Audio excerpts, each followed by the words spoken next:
E eu vou chamar a nossa analista já conosco de internacional, Fernanda Manhota.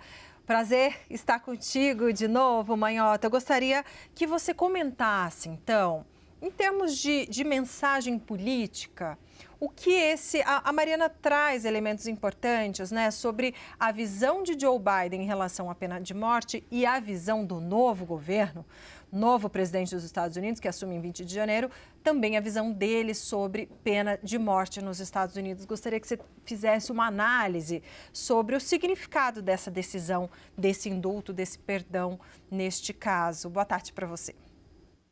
Boa tarde, Débora, a todos que nos acompanham no 360. Um prazer, uma alegria estar com você, como sempre.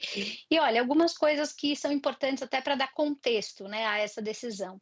Em primeiro lugar, é bom deixar claro que a maior parte das decisões envolvendo pena de morte, Débora, elas costumam ser nos Estados Unidos uma competência estadual, o que significa que não cabe ao presidente, ele não tem a prerrogativa de interceder em relação a esses casos e, portanto, o escopo dentro do qual age o presidente é um escopo muito mais limitado. Então, ele só pode lidar com condenações federais, por isso é que ele está mirando essas 37 pessoas.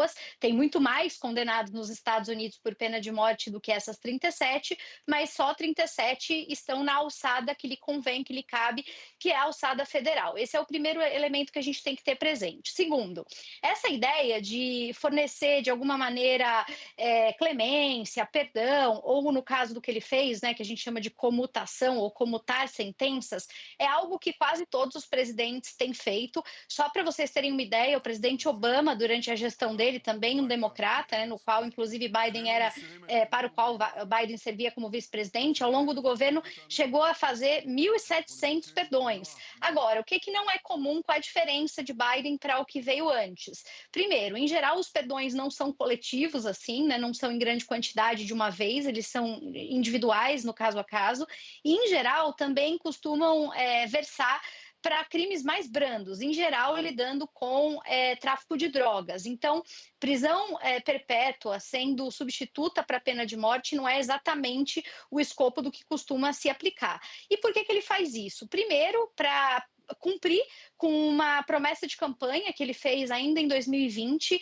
Ele afirmou em 2020 que ele ia fazer o possível que estivesse ao seu alcance para mudar as regras, né, relacionadas à pena de morte nos Estados Unidos. Então, é uma forma de entregar como parte do legado, ainda que parcialmente, uma promessa que evidentemente é muito difícil de emplacar, porque, de novo, a lei estadual ela é soberana em muitos casos.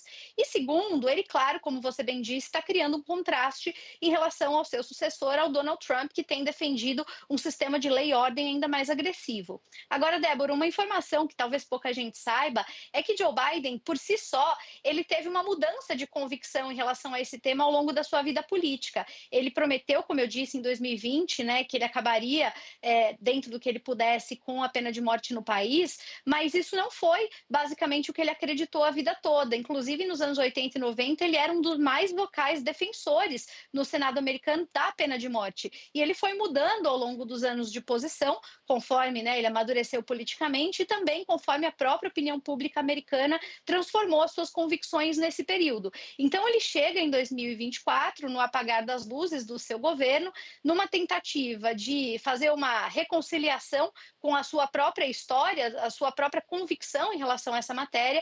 Número 2, tentando, então, estabelecer um paralelo, um paradoxo, uma diferença com o que vem aí a partir de janeiro de 2025 e, claro, tentando entregar como parte de um pacote de promessas aquilo que ele disse que ele faria. Ele surpreende, cria algumas animosidades nos Estados Unidos, porque se sensibiliza politicamente junto à parte do seu próprio eleitorado, mas ainda assim é consistente com aquilo que ele já vinha dizendo que faria e, de fato, faz agora na última semana, ou pelo menos nas últimas semanas, né, do seu governo, Débora.